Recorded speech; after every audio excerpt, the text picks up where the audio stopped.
माढा तालुक्यातल्या सीना नदी काठी आहे मी. आपण जर पाहिलं तर हा सीना नदीचा काठ आहे आणि याच नदीच्या प्रकोपामुळे जे आहे ते वाकाव असेल, उंदरगाव, केवड, राहुलनगर, निमगाव या सर्व भागातील शेतकऱ्यांना या पुराच्या पाण्याने अक्षरशः उद्ध्वस्त केलंय, बेचिराग केलंय. आणि तीच स्थिती जी आहे ती ग्राउंड रिपोर्टच्या माध्यमातून आपण TV9 दाखवतोय. आपण जर पाहिली तर ही परिस्थिती आहे. नदीकाठचा हा भाग आहे आणि थेट तो शेतकऱ्याच्या मुळावर उठलेला प्रकार जो आहे तो या ठिकाणी निर्माण झाल्याचं पाहायला मिळतंय. मी सध्या माड्याच्या वाकावमध्ये आपण जर पाहिलं तर पूर्णपणे हे शेतकऱ्यांचे जे संसार आहेत, घर आहे, शेतीमालाची पिकं आहेत, सर्व काही बेचिराग झाल्याची स्थिती आहे. आपण पाहताय ती समोर आज हे राहतं घर जे आहे ते जमीनदोस्त झाल्याचं चित्र आपल्याला पाहायला मिळतंय. या ठिकाणी अनेक शेतकरी जे आहेत ते हतबल झाल्याचं पाहायला मिळतंय. काय नेमकी परिस्थिती आहे हे जाणून घेण्यासाठी TV9 वाकावमध्ये पोहोचलोय. काय सांगशील, कशा पद्धतीचं नुकसान आहे? घर पडलंय, घरातल्या सगळ्याच वस्तू वाहून गेले, संसार वगैरे काही राहिलेलं नाही. आम्ही फक्त आमचा जीव वाचावा या इशाऱ्यातून आम्ही बाहेर पडलेलो आहे. परिस्थिती खूप गंभीर. प्रशासनाने मात्र दुर्लक्ष बऱ्या केलं. आम्हाला मनावर तेवढी मदत मिळेल नाही. लोक भयंकर या महापुरात जवळजवळ 100-200 लोक अडकली होती. बर, काय मदत झाली, काय झालं? प्रशासनाकडून मिळेली नाही तेव्हा. ही काय म्हणजे कसं काय इतकं काही राहिलेलं नाही तेव्हा. जमीनदोस्त झालेला आहे. म्हणजे जुन्या लोकांच्या मनानुसार 100 वर्षाच्या इतिहासात पहिल्यांदा असं पाणी आलेलं आहे. आतापर्यंत असा कधीच पूर आला नव्हता. कधीच पूर आम्हाला, आम्ही कमरेत का पाण्यातनं बाहेर निघलेले, अंगाच्या कपड्याशी आम्ही बाहेर आलेलो आहे. आमच्याकडे काही सुद्धा नाही. आता आम्हाला तांब्या सुद्धा पाणी प्यायला नाही, उभं राहायला जागा नाही, अशी परिस्थिती आमची आहे. आम्ही लोकांचे कपडे मागून आता कपडे घातलेले आहेत. या अवस्थेत आम्ही कमरेत का पाण्यात रात्री बाहेर निघलेले आहेत. आमचं एक नशीब म्हणून आम्ही जगलेलं नाही, तर आमच्या जगाची सुद्धा अपेक्षा नव्हती. आम्हाला काही कुणी आलं नाही, कुणी बघितलं नाही, कुणी काढलेलं नाही. मग आता आम्ही कुठं जायचं, आम्हाला ह्याचा विचार तुम्हीच करायचा. फक्त आमचा आधार आसरा काय आम्हाला देणार आहे तुम्हीच देऊ शकता. आमच्यात काही सुद्धा नाही आता राहिलेलं. बरं, आतापर्यंत अशी परिस्थिती आली होती? कधीच आलेली नाही. आम्हाला पहिलीच वेळ आहे. पहिलीच वेळ आहे आमची अशी व्हायची. काय नुकसान केलंय? काही सुद्धा राहिलेलं नाही आता आमचं. तांब्या राहिला नाही आम्हाला, पाणी पिन म्हणलं तर उचलून आता अंगाला कपडे लोकांशी मागून आम्ही घातलेले. काय झालंय? किती घर सगळ्याचे वाहून गेले. बघताय तुम्ही सगळे पत्र्याचं शेड हे उद्ध्वस्त झालेलं आहे. इकडचे जनावर वाहून गेलेले आहेत. हे खताचं दुकान आहे सागर भुसार यांचं. या खताचं दुकानात सगळं वाहून गेलेलं आहे. ह्याच्यामध्ये 300 ते 400 ठिके खताची होती आणि आमच्या घरात तर त्या स्लॅबच्या लेवलला पाणी होतं. अनेकांना नुकसानीचा झळ जे आहे ते पोचताना पाहायला मिळते. आपण सध्या वाकावमध्ये आपण पाहिलं तरी भीषण परिस्थिती आहे. अतिशय राहती घरं जी आहे ती नेस्तनाबूत, जमीनदोस्त झाल्याचं चित्र पाहायला मिळतंय. काय मावशी, काय झालंय तुमचं? मी म्हातारले, मला 31 लाख गेले तर जगलं काही माझं घर, मला आता खायला नाही. बर, कुठं आहे तुमचं घर? नवीन मला काय नाही. काय वय किती आहे? वय 85 असतो. 85? बर, वयाची 85 गाठली तुम्ही. कधी झालाय का गावात असं? नाही झालं.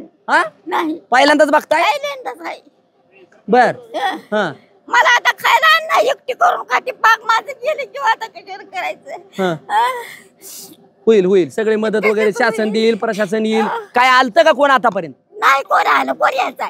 माझं बाहेर तिकडे आणि घर पाण्याने येऊ दिलेलं आहे. कुठं आहे घर? दाखवा इकडे. आपण जर पाहिलं तर या 85 वर्षीय आजी आहेत आणि आपण जर पाहिलं तर ही अवस्था दाखवतायत. स्वतः झालंय 85 वयात, कधीच झालं नाही, आता घडलंय. कुठं आहे? दाखवा आम्हाला. काय ही पुढलं सगळं आहे तुमचं? काय होतं घरात? पाक मला माणसाने ओढून काढलाय. माझा पाक पसारा गेला, माल गेला, पसारा गेला, काय घरात राहिलं नाही. मला माणसाने ओढून काढलंय. बर, कसं जेवण पाणी काय? जेवलं की तिकडे मालकाने घातलं की. बर, होईल मदत मिळेल, शासन देईल. कशा पद्धतीचं नुकसान आहे काय एकंदरीत? एका क्षणात होत्याचं नव्हतं झालं. आमच्या पूर्ण स्लॅबच्या लेवलला पाणी, स्लॅबच्या वर 1.5 फूट पाणी होतं. जी टाकी आहे ना, त्या टाकीवर पाणी होतं. एका क्षणात शेतीचं प्रपंचाला जे लागणारं साहित्य आहे पूर्ण वाहून गेलंय. केवळ ही वेदना अतिशय वेदनादायी आहेत. भयावह चित्र आहे आणि ग्राउंड लेवलला आल्याशिवाय वस्तुस्थिती शेतकऱ्याची कळणार नाही.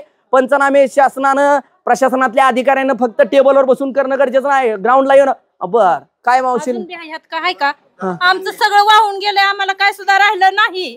आम्ही असं जगलोय नुसतं गांगाच्या पांघरुणा सहित. आमचं पाक वाहून गेले, आम्हाला तांब्या वाटी सुद्धा राहिली ना. आमची लेकरं 2 तासात केली आम्ही. तुम्हीच आम्हाला घर सुद्धा दिलं पाहिजे ना. आता आम्हाला राहायला नाही काहीच. आमचं पाक वाहून गेले, भांड्यासहित, कपाटासहित, काय सुद्धा राहिलं नाही. बरं, पाण्यात अडकला होता त्यावेळेस कुणी मदत वगैरे काय झाली? काय आम्हाला कोणी मदत आम्ही नुसतं हे जेवण घेऊन गेलो, कोणी सुद्धा मदत झालं नाही बरं आम्हाला. जेवण वगैरे काय 4-5 दिवस हे लोकांनीच दिलं आम्हाला भात आणि हे आणून यांच्या घरी. कोणी सुद्धा दिलं नाही.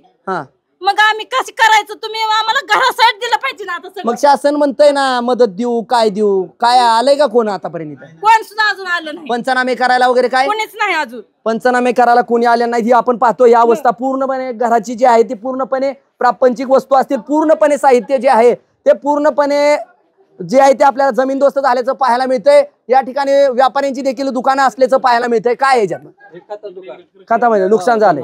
कशा पद्धतीचं नुकसान आहे काय नेमकं? या ठिकाणी आपला 30 ते 35 लाखाचा खात होता, परंतु महापुराचं पाणी सारखंच वाढत गेल्यामुळे फार नुकसान झालेलं आपण पाहू शकता. भरत असताना सुद्धा ह्यातला विघरून गेलेला आहे पूर्ण खत. त्यामुळे लवकरात लवकर शासनाने मदत द्यावी. 30 ते 35 लाख रुपयाचे खत दुकानदार आहे. आलेला आहे तर कोणीही आलं नाही आतापर्यंत. आपण जर पाहिलं 30-35 लाखाचं नुकसान जे आहे ते शेतकऱ्यांचं व्यापाऱ्यांचं झाल्याचं पाहायला मिळतंय. शेतकरी पूर्णपणे असं आपण जर पाहिलं तर ही वस्तुस्थिती आहे. ज्या पद्धतीनं जे काय राहिलंय साहित्य, ते साहित्य जे आहे ते कुठतर सुकवण्याचं काम या ठिकाणी केलं जातंय. काय वय किती? वय किती वय? बरं झालं. ह्याच्या आधी आलतं का आधी असं काय? इतकं नव्हतं बाबा.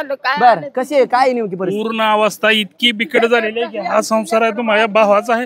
पूर्ण घर सगळी पडलेलं आहे. एक आज खायला अन्न नाही. त्या पुराच्या पाण्यात आज भांडी धुवायला लागलोय. इतका आणि एक म्हणून एक टिपका राहिलेला नाही कुठल्याही प्रकारचं घरात. सगळं होतं नव्हतं तेवढं सगळं पडून रिकामा झालं. आता वर चला, आज इथं भांडी धुतोय फक्त नदीची. तुम्हाला घराची अवस्था काय आहे वर दाखवतो तुम्हाला. इथं घर आहे.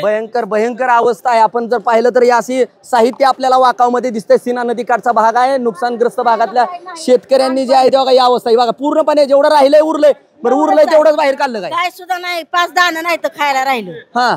काय सुद्धा नाही. आता काय करायचं? काय असंच आम्ही फक्त वाचलं. आम्ही प्रपंचाचं काय बघितलं नाही.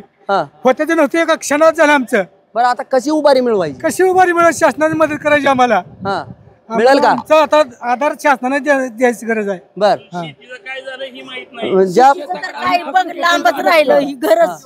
आपण जर बघितलं तर घराचं नुकसानाचं जे आहे ते माध्यमातून आपण पाहायला मिळतंय. आणि या ठिकाणी आपण जर पाहिलं तर पूर्णपणे अवस्था जी आहे ती शेतकऱ्यांची झालेली पाहायला मिळते. पूर्णपणे सीना नदीकाठच्या भागातल्या या शेतकऱ्यांना जे आहे ते उद्ध्वस्त करण्याचं काम या पावसानं केलंय. म्हणजे निसर्गानं एका अर्थानं कोप केल्याची स्थिती जी आहे ती नदीकाठी झाल्याची पाहायला मिळते आपल्याला. आणि जेवढं काही उरलंय तेवढं तरी किमान राहिलं पाहिजे. या भावनेतून खराब झालेल्या वस्तू असतील काय असतील धुण्याचं काम या नदीकाठी जे आहे ते वाकावमधील नागरिक करताना पाहायला मिळत आहेत. आणि या ठिकाणी अवस्था बघा ही पूर्णपणे काय राहिलंय काय राहिलंय घरात नेमकं? काहीच नाही राहिलं. पूर्णच म्हणजे हीच झालं. पाक पडले सगळं घर पडलंय. प्लास्टर पडलंय सगळं पडलंय. बरं ह्याच्या आधी असं कधी झालं का? कधीच नाही झालं. बर पहिलीच वेळ ही झालेली.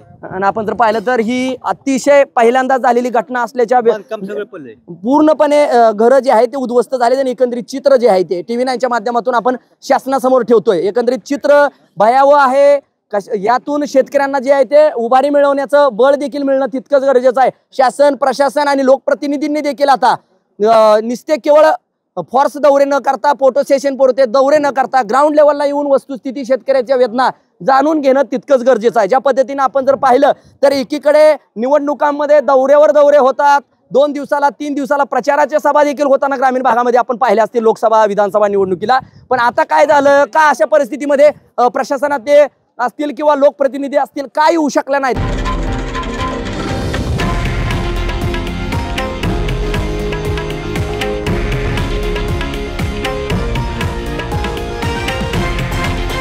हे आहे देशातील नंबर 1 न्यूज नेटवर्क आणि आपण पाहत आहात TV9 मराठी, एकमेव.